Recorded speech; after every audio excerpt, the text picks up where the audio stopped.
मूर्ति को हटाने की, तो पहले ये भी तो जान लो मूर्ति लगी कैसे थी। बुद्ध प्रिय मौर्य साहब ने इतना बड़ा आंदोलन किया था, दलितों के इतिहास में इतना बड़ा आंदोलन कभी हुआ ही नहीं। इस दिल्ली की सस्या श्यामला भूमि पर लाखों लोग इकट्ठे थे और लाखों लोगों को जेल में ठूंस दिया गया। जब इतना भारी जनसैलाब देखा तब कहीं जाके तो इंदिरा गांधी की बुद्धि में बात आई कि प्रतिमा लगनी चाहिए, तब कहीं जाके उन्होंने प्रतिमा लगाई। तो मैं कह रहा हूँ जो प्रतिमा जहाँ सुशोभित हो गई, जो प्रतिमा जहाँ लग गई, तो उसका मान सम्मान वहीं रहने देते ना। आज किसी मंदिर में से मैं राम कृष्ण की मूर्ति हटा करके कहीं और लगाऊं, क्या इन हिंदुओं को गवारा होगा? क्या मैं इनके देवी देवताओं की मूर्ति हटाकर कहीं और स्थापित करूंगा, इनको गवारा होगा? जब इन्हें गवारा नहीं हो सकता तो हमें गवारा कैसे हो सकता है? तो इन लोगों ने जिस प्रतिमा को जहां लगा रहने देना चाहिए था, और नई संसद में एक और नई प्रतिमा लगानी थी उनको। अगर ये बहुजन हितैषी थे, ये दलित हितैषी थे, एक नई प्रतिमा लगाते और नई संसद के सामने लगाते। मैं इस वर्तमान सरकार की भर्त्सना करता हूँ कि उन लोगों ने ऐसा कुकृत्य किया है, बाबा साहब की प्रतिमा को वहाँ से हटाया है। जहाँ बाबा साहब की प्रतिमा लगाई गई है उसे लगा रहने देना चाहिए, और एक भव्य प्रतिमा वापस वहाँ भी लगनी चाहिए जहाँ पहले लगी थी, और एक नई संसद के मुख्य द्वार पर भी बाबा साहब की प्रतिमा लगाई जानी चाहिए। क्योंकि भारत का संविधान जिसे ले करके ये नवनिर्वाचित सांसद शपथ ग्रहण कर रहे हैं, राहुल गांधी कभी संविधान की कॉपी दिखाता है, कभी उसकी मां दिखाती है, कभी अन्य नेता दिखाते हैं, कभी अखिलेश यादव दिखाता है। तो इन लोगों से बोलो ना, अगर संविधान दिखा रहे हो तो संविधान बनाने वाले का भी सम्मान करो। अखिलेश यादव ने क्या एक बार भी आवाज़ उठाई कि जो है बाबा साहब की प्रतिमा वहाँ से क्यों हटाई गई? मैं मांग करता हूँ इस लंगड़ी सरकार से कि बाबा साहब की प्रतिमा जहाँ थी वहाँ एक भव्य प्रतिमा लगाई जानी चाहिए, और संसद जो नई वाली संसद बनी है वहाँ भी बाबा साहब की प्रतिमा लगाई जानी चाहिए। कहा जा रहा है निर्माण कार्य चल रहा है। निर्माण कार्य जो चल रहा है उसके बारे में संपूर्ण सूचना तो दें। ये जो भीड़ इकट्ठी हुई है पागल थोड़ी है। अगर ये संपूर्ण सूचना देंगे तो हम लोग यहाँ अपना घर परिवार छोड़ के यहाँ थोड़ी ना इकट्ठा होने आ रहे हैं। हमारा भी तो रोजगार है, हमारे भी तो बच्चे हैं। तो इन लोगों ने सूचना कहाँ दी है? निर्माण कार्य किस तरह का निर्माण कार्य हो रहा है? क्या मैं इनके मंदिर को हटा करके ये कहूँ कि यहाँ निर्माण कार्य हो रहा है, इसे कहीं और बना लो? ये स्वीकार कर लेंगे इस बात को? और वैसे भी दिल्ली में संसद में हमारे बाबा साहब की प्रतिमा जो सुशोभित हो रही थी कई दशकों से, उसे हटा कैसे दिया? इनकी हिम्मत कैसे हो गई? मैं तो इस बात पे दुख व्यक्त कर रहा हूँ। ये दलित समाज बड़ी देर से इकट्ठा हुआ है यहाँ। जिस दिन हटाई जा रही थी उस दिन हंगामा हो जाना चाहिए था। ये लोग आए नहीं, ये भी सोए हुए थे। चुनाव के नतीजे आ रहे थे ना उस दिन तो देखिए। मैं वही तो कह रहा हूँ, कुछ जो है कानूनी मजबूरियां पैदा कर दी, लेकिन सांकेतिक धरने किए जा सकते थे ना। यहाँ आकर के अगर 5 लोग हो गया ना आंदोलन, अभी भी इससे भी बड़ा आंदोलन करने की आवश्यकता पड़ेगी लंगड़ी सरकार को सुनाने के लिए। अभी तो ये बहुत छोटा है। पर आप लोग कहते हैं सरकार विरोधी है, तो फिर 26 अलीपुर क्यों बनवाया सरकार ने? जनपद में क्यों बनवाया? नागपुर में क्यों बनवाया? लंदन में क्यों बनवाया? भाई ये जो सरकार है, खास तौर पे बीजेपी वाले, क्योंकि जो 26 नंबर अलीपुर रोड की आप बात कर रहे हैं, आप बीजेपी की तो बात कर रहे हैं। बीजेपी ने क्यों नहीं बनवाएगी? क्योंकि वोट भी तो चाहिए ना।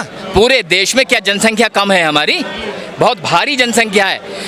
मुट्ठी भर जैनों के लिए बड़े बड़े मंदिर बनवाए गए हैं। तो हमारी तो संख्या इतनी विशाल संख्या है कि अगर हम निर्णय ले लें तो सरकार धड़ाम हो जाएगी। 131 सांसद बैठे हैं आपके समाज के, आज अगर वो निर्णय ले ले तो सरकार धड़ाम हो जाएगी। तो उन्हें भी तो राजनीति करनी है ना, और राजनीति करने के लिए वो ये सब कुछ करेंगे। इससे भी तो नुकसान होगा ना, सरकार को इस बात का पता नहीं है। सरकार को असल में 26 नंबर अलीपुर रोड को बनवाना और संसद में बाबा साहब की प्रतिमा को हटाना दोनों अलग अलग बातें हैं। अगर संसद में बाबा साहब की प्रतिमा लगी रहती है तो लंबे समय तक ये मैसेज जाता है कि ये जो संविधान के द्वारा निर्मित मंदिर है इसमें सबका हक है, सबका अधिकार है। जैसे ये हिंदू राष्ट्र निर्माण की बात करते हैं, बाबा साहब की प्रतिमा होते हुए हिंदू राष्ट्र की संकल्पना क्या संभव है?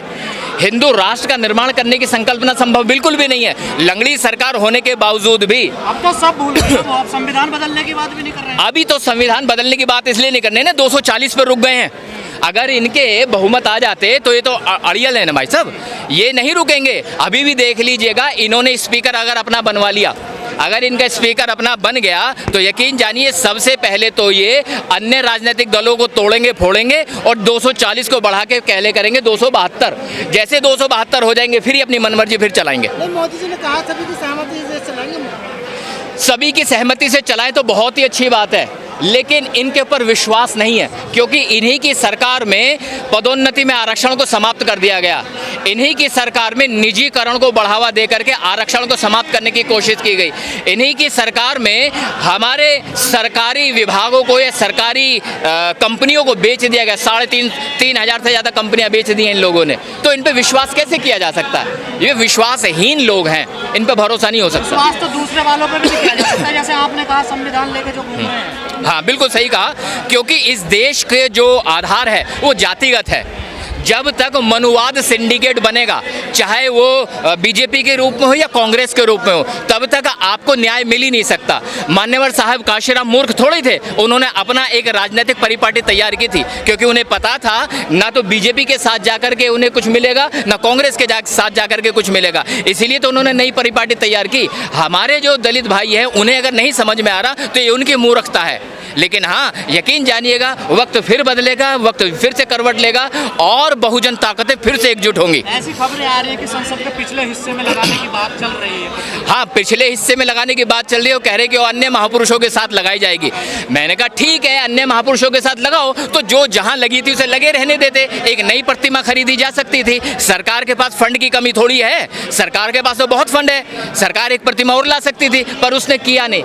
पर ये हो ना सका और अब ये आलम है कि तू नहीं तेरा गम और तेरी जुस्तजू भी नहीं, और गुजर रही है जिंदगी इस तरह, इसे किसी के सहारे की आरजू भी नहीं, और बस यूं ही रह जाऊंगा कभी खो के मेरी हम नफस, तू मुझे जवाब दे या ना दे, बस कभी कभी मेरे दिल में ख्याल आ जाता है। इसी वजह इकट्ठे हो जाते हैं हम लोग यहाँ के। आपको नहीं लग रहा सरकार ने फैसला चुनाव के नतीजों से पहले लिया था? अब क्या पता पछता रही हो, क्योंकि नतीजे तो उल्टे आए हैं। देखिए भाई, ये सिलसिला तो पहले चल रहा है ना। बिल्कुल, सिलसिला पहले से चल रहा है और सरकार को इसका खामियाजा भी भुगतना पड़ा है।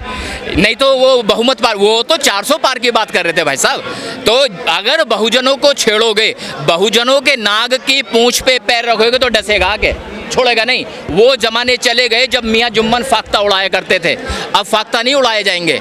अब ईंट का जवाब पत्थर से दिया जाएगा, संविधान के दायरे में रहकर। अगर मैं शोषित पीड़ित दबे कुचले समाज की बात करूं तो इन्होंने हमें पीछे करने में कोई कोर कसर तो छोड़ी नहीं है। उदाहरण के तौर पे बताता हूं, इन्होंने 2017 में लेटरल एंट्री लागू कर दी। यूपीएससी का एग्ज़ाम पास करके सचिवालय में जाते थे, जो 15% आरक्षण एससी को मिलता था, 7.5% एसटी को मिलता था, 27% ओबीसी को मिलता था, उन सबको खारिज करते हुए इन्होंने डायरेक्ट भर्ती शुरू कर दी और वहाँ केवल अपने अपने लोगों को, बनिया बामन ठाकुरों को भरने का प्रयास किया इन लोगों ने। हमारे लोग चुप रहे। इन्होंने राज्यों में पहले क्या होता था, अगर मेरा कोई बच्चा है और उत्तर प्रदेश में पैदा हुआ है तो उसे आरक्षण पूरे देश में मिलता था। अब उस आरक्षण को केवल उत्तर प्रदेश तक सीमित कर दिया। मिनटों से उत्तर प्रदेश के बच्चे को आरक्षण केवल उत्तर प्रदेश में मिलेगा, दिल्ली में नहीं मिलेगा, पश्चिमी बंगाल में नहीं मिलेगा। तो इन्होंने आरक्षण को और सीमित करने का काम किया। इन लोगों ने प्रमोशन में, पदोन्नति में आरक्षण को समाप्त करने का काम किया। तो आपको नहीं लग रहा कि संविधान में जो हमारे पक्ष में जो धारा आई थी उन्हें तो बदल दिया इन लोगों ने? हमें तो वोट लेने के लिए इन्होंने डराया है कि संविधान बदल रहे, संविधान बदल रहे। बहन जी का जो स्टैंड था बिल्कुल सही स्टैंड था उनका, लेकिन बहन जी की सुनी किसने? बहन जी को तो किसी ने सुना ही नहीं।